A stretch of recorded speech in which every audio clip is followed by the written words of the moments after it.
Alright guys, this is the final version of the application or the task that I was working on for my younger brother Money. So Money, in this one, there is no coding that I'm going to do. It's just kind of a final review of the app that we have created. So I'm going to clean up this file. So once again, let me repeat. The target was that there was a GitHub repository on which there were some data files that had COVID-19 data on them, and users were going on there and updating them. And what you wanted to achieve was that somehow you should be able to get all of that into a file that could be then linked with Tableau for data analysis purposes. So this is the solution that I came up with. First thing, I went to my Google Drives and created this this file, automated underscore COVID-19.csv. Sorry, not this one, this one. And in this file, this NYC Health, and I was able to get the, you can click here and you can go to this shareable links section, and you should be able to get this sharing settings, and from here you should be able to copy the link. Make sure you select the allow edits before you copy the link. Once you get the link, I was able to use the Google scripts to go into this file and write data to this file. So the other part of the job was to go to GitHub and get data from there. For that I used Google scripts, and what I did, I made fetch API calls to GitHub API to get data. And it all started with some rough work in which I was trying to understand how the GitHub API works. So just to give you an example here, so if I clear this one, so this is from where I was getting all the data from this repository. I can show you its source. My computer is a bit misbehaving and very slow right now, but we should be able to see from here. So I created a couple of buttons and then linked some functions with them. This was the one. If you notice that this is sample HTML button constant I'm creating by getting the name, and then I'm just adding an event listener, and I'm calling to api.github and search on commit. This is one way. There are different queries you can run. You can run on commit. You can just run a commit. You can run a search on commit. But what I wanted to do was more of a content. I wanted to get the content. So this is the API that's for content. api.github.com. Repos, then the username, which was this, or sorry, organization name or username, and after that, if there is a repository. In this case, there was a repository of coronavirus data, and there were contents in it.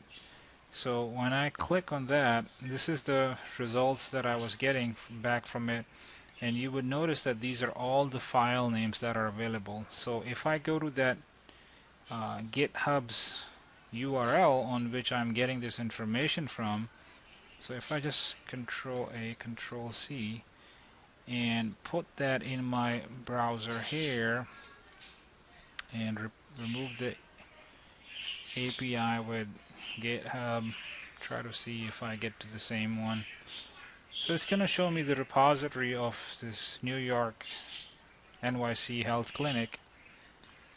Okay, it did not work. Alright, no issues.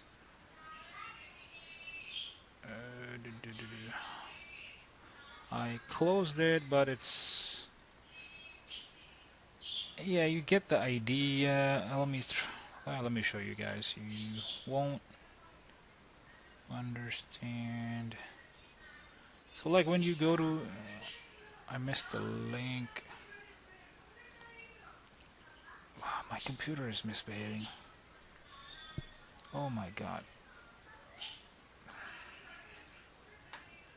I hate Microsoft. This Skype, since they have taken over Skype, Skype is dying. It just freezes everything up. So what we had was, I forgot what was it was GitHub. Why it's not showing my history?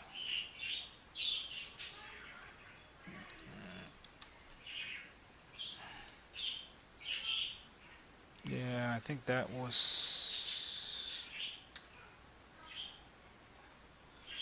So this was the space on which where the files reside. So this is the front end. If you open it in the browser, this is how it looks like. You can see the files. Now, if you want to see those files, one thing that I was worried about, that maybe these files, this is just a front end. Maybe at the back end, their URLs, they will change based on the version or when they're updated. So it was better for me to just make real-time calls to get the data.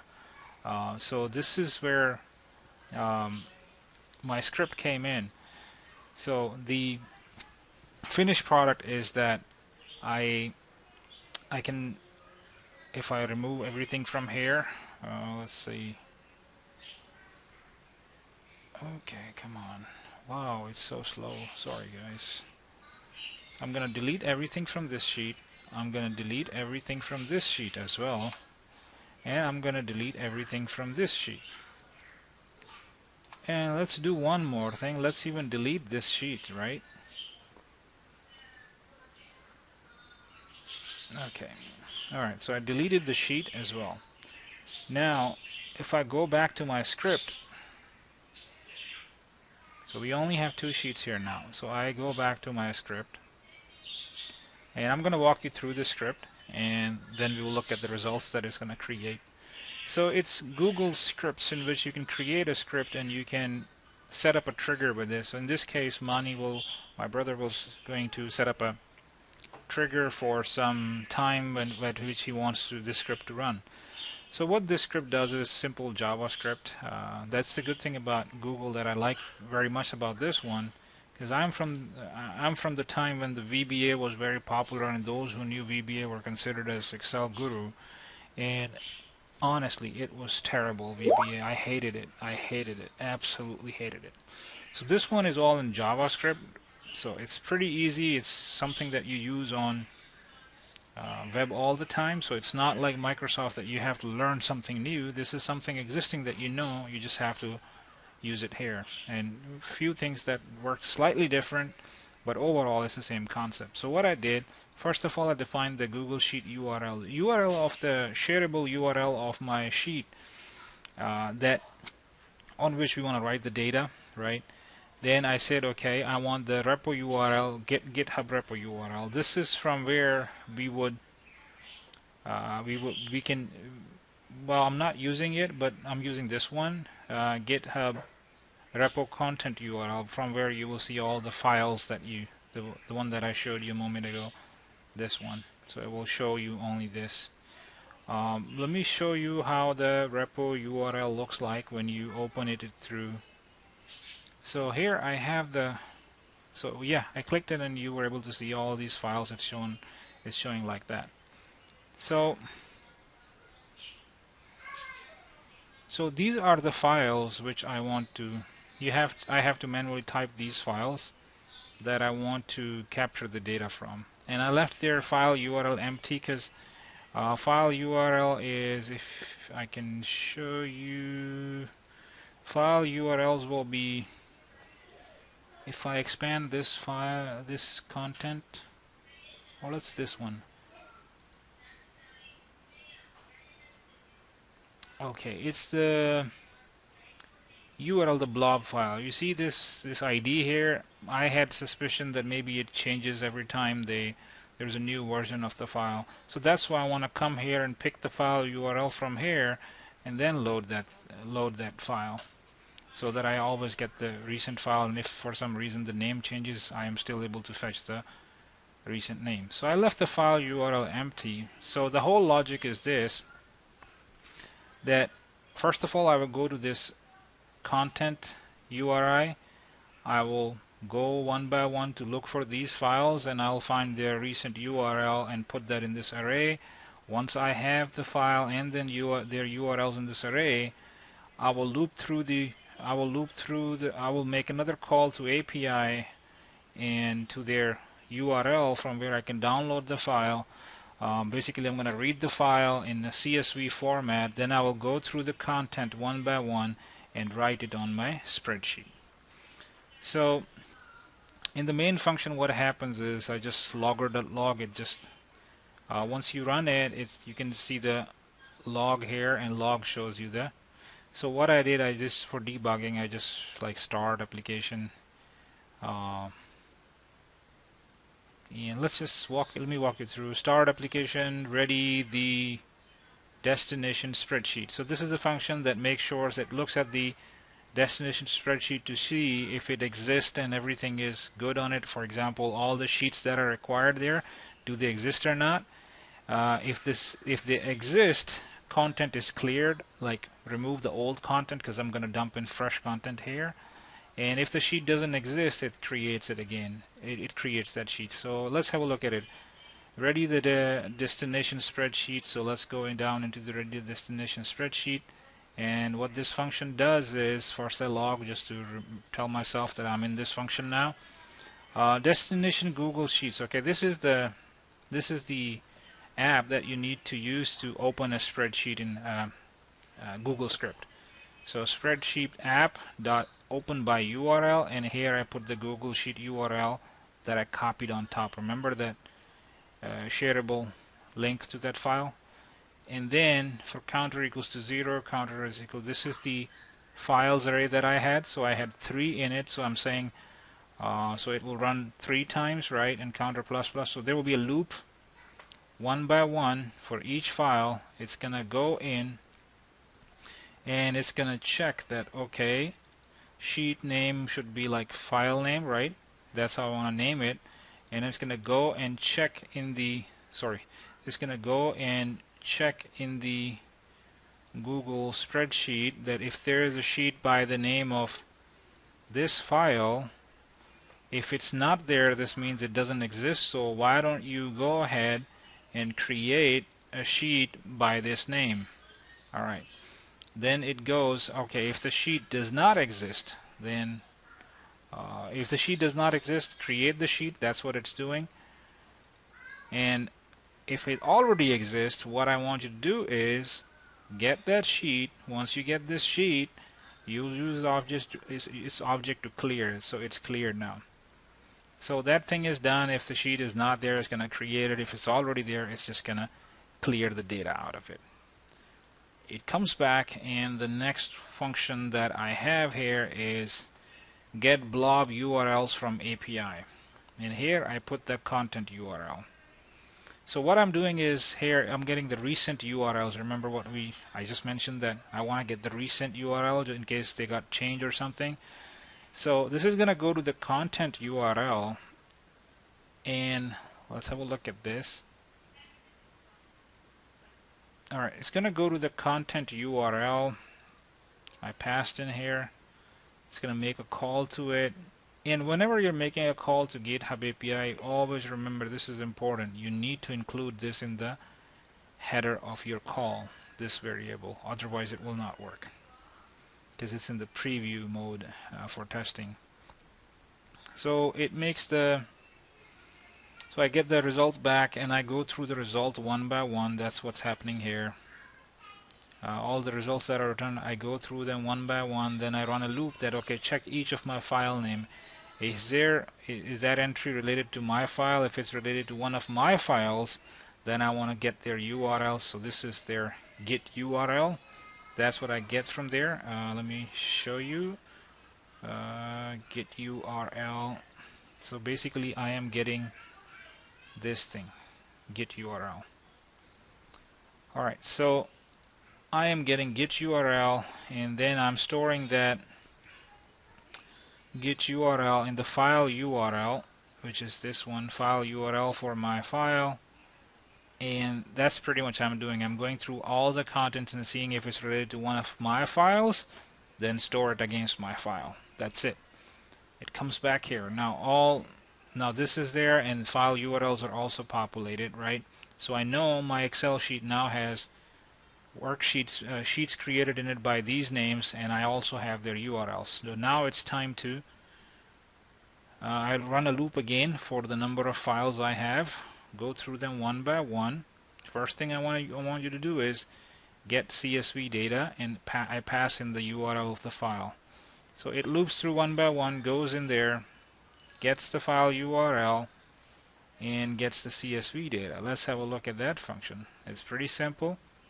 Once again, it makes a fetch call, and the results when they are returned, now this is important, and this is very sweet from Google, that they created a utilities, right, which converts. So the data that was coming back was in the form of it was in a form of base 64, and it had like for user to read it, it had like new lines and other things in it. So this is what I am doing here to slice those extra characters out of it, and then I'm using this utilities base 64 decode to decode that string from like a base 64 format to a regular string.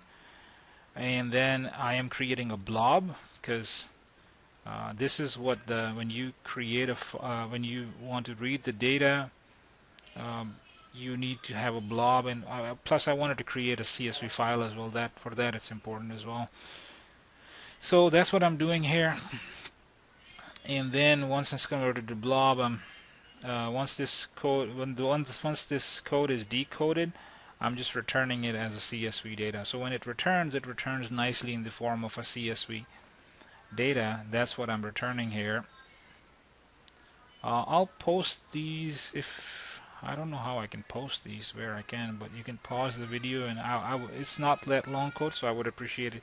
I would recommend if you type it yourself. So once I'm done with this and return the CSV data, so I have the CSV data here now, and what I do is after that write CSV to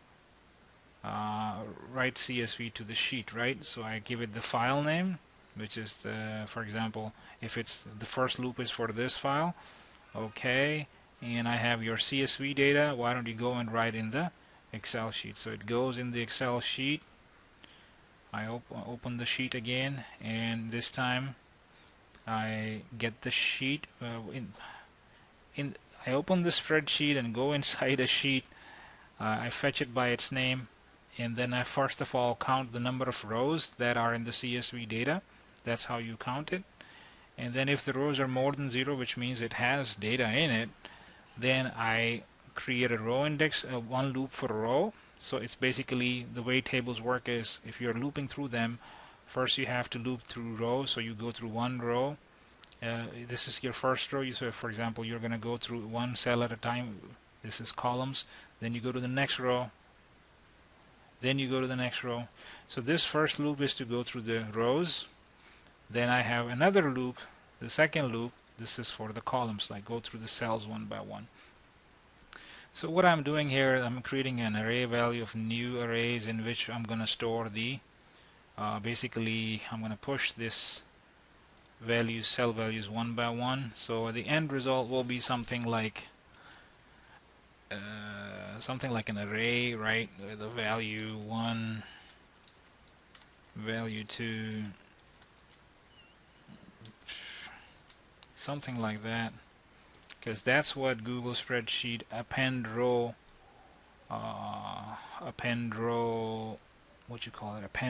function gets it. So then I do an append row and pass in this array, and then in the logger I log that row added. Alright, that's pretty much it. This is what it does. And the main function, once it's done, that's it, and at the end I show end. Now let's have a look at this in action. I removed everything from here. I also removed one of the sheet just in case it accidentally gets deleted. So what will happen, so here I'm gonna save it and I'm gonna run it. So once I run it, you may get an error here time to time because you're using it in a test mode, the Git API. So sometimes you exceed the rate at which you can fetch data from it, and it just kind of fails. But that's you can run it again; it will work fine. So if I look at the logs are going to show me all the events that took place, and looks like it added rows. added rows. So remember, one sheet got deleted, and I can see from here that it wrote to 3 sheets. So it looks like it created that sheet which was deleted, and there you go. So all 3 sheets are there back with data, and this is the data that you're getting real time. Now if you need to add some additional data to it, that's what you can do in the script. For example, if you need to add another column and you want to show something else in it, so while you're writing the CSV data to your spreadsheet, that's where you can put in your values there. So that's pretty much it, Mani. That's for you. Now all you need to do is use a Tableau connector to connect with this Google spreadsheet and use it as a data source. You can create one of the triggers from here that can run on hourly basis to get this get a fresh copy of the data from from GitHub. You just create a new trigger and define a time width for it. It's a hourly. You can have a look at it. It's not that difficult. So that's pretty much it. This is not for me, so I'm not going to create the trigger. I don't need this file. I just wanted to teach my younger brother how he can work with this. All right. Thank you very much.